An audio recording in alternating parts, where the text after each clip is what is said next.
আসসালামু আলাইকুম। বাঘের গর্জনধারী হাসনাত আবদুল্লাহ, যিনি এপিসিতে করে পালান, আবার সেনাপ্রধানকে ধমক দেন, বিভিন্ন জনকে বিভিন্নভাবে ধমক দেন। তো যাই হোক, এইসব কথা এখন আমরা না বলি। তার এখন নতুন ধমক হচ্ছে ভারতকে উনি ধমক দিচ্ছেন। উনি ভারতের সেভেন সিস্টার আলাদা করে ফেলবেন, আলাদা করে সেভেন সিস্টারকে স্বাধীন করে দেবেন। এটা আসলে মানে হাস্যকর জিনিস। এটা নিয়ে আসলে কথা বলাটাও হাস্যকর, কারণ হাসান আবদুল্লাহর মতো বালসারকে কেউ গণেও না ইন্টারন্যাশনাল পলিটিক্সে। তারপরে যেহেতু বলেছে এবং এটা নিয়ে যেহেতু তারা বাংলাদেশের মাঠ গরম করছে, তো মানে আমরা বলতে পারি যে এই হাসনাত আবদুল্লাহরা বাংলাদেশের আসলে মানে নেতৃত্ব দেওয়ার জন্য কতটুকু যোগ্য, এটা এটা নিয়ে আসলে আর কথা বলার কিছু নেই। হাসনাত আবদুল্লাহ আজকে আবার দেখলাম বলছে বিএনপি জামাতের নেতাকর্মীরা আমাকে বাঁচাতে ঢাল হয়ে দাঁড়াবে। মানে নিজের কোনো নেতাকর্মী নাই, তাকে বিএনপি জামাতের নেতাকর্মীরা তাকে ঢাল হয়ে তাকে বাঁচাবে। বাংলাদেশের আইনশৃঙ্খলা পুলিশ বাহিনীকে তারা ধ্বংস করে দিয়েছে। আইনশৃঙ্খলা বাহিনী তো আসলে তককে তককে আছে, কখন তাদের পাছার ভিতরে পাছাটা লাল করবে। তো আইনশৃঙ্খলা বাহিনী তো আর তাকে বাঁচাবে না, তাকে বাঁচাবে কি সে বিএনপি আমাদের দিকে তাকিয়ে আছে। এটা হচ্ছে যে একটা মানে কি বলা যায়, যে এটা হচ্ছে যে বাস্তব পরিস্থিতি। কারণ নিজেকে রক্ষা করার ক্ষমতা নেই, কিন্তু একটা তাকে যে রক্ষা করবে সেই বাহিনীটাকে তারা ধ্বংস করে দিচ্ছে, বা বাহিনীর সাথে তারা এমন আচরণ করেছে যে কারণে বাহিনীটা এখন আর তাকে রক্ষা করতে চাচ্ছে না, বা মনে প্রাণে তার প্রতি বাহিনীটার কোনো রেসপেক্ট নেই। অথচ হাসনাত আবদুল্লাহদের রেসপেক্ট কোথায় থাকা উচিত ছিল?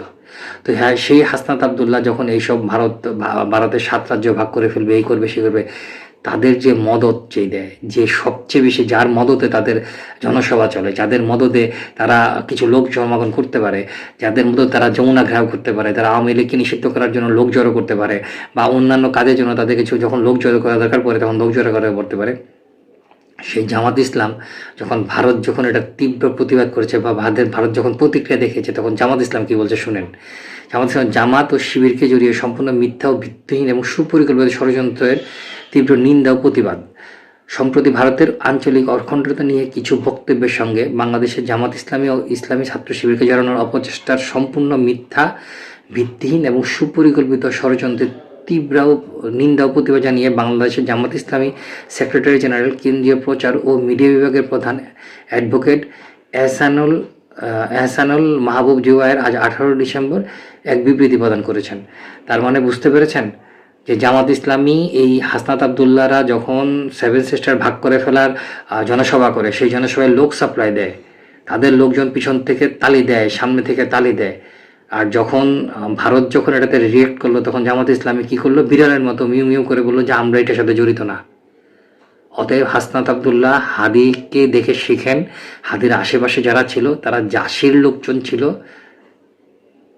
হাদির পরিণতি আপনারা দেখেছেন, আপনাদের পরিণতি তাই হবে। কোনো রকম কারো প্ররোচনায়, কারো ইচ্ছায় পা না দিয়ে এই মুহূর্তে একটা আন্ডারস্ট্যান্ডিং করে দেশ ত্যাগ করুন, নিজের জীবন বাঁচান, দেশের মানুষের জন্য চিন্তা করুন। রাজনৈতিক নেতা হওয়ার জন্য প্রশিক্ষণ নিয়ে নেতা হওয়ার যোগ্যতা অর্জন করে আবার বাংলাদেশে আসুন। আপনারা 5ই আগস্ট যেই জিনিস করেছেন, সেই জিনিসের জন্য বাংলাদেশের মানুষ আপনাকে স্মরণ করবে। কিন্তু আপনারা এই যে গত 1.5 বছরে যা করেছেন, আপনার মৃত্যুর পর হয়তো মিডিয়াতে কাদার লোক দেখবেন, হাদির জন্য কান্না করার লোক দেখবেন, বাস্তবে করতে হাদির জন্য কেউ এগিয়ে আসেনি, আপনার জন্য আসবে না। এই বাস্তবতা উপলব্ধি করে দ্রুত নিজে থেকে শুধরে ফেলুন। ধন্যবাদ।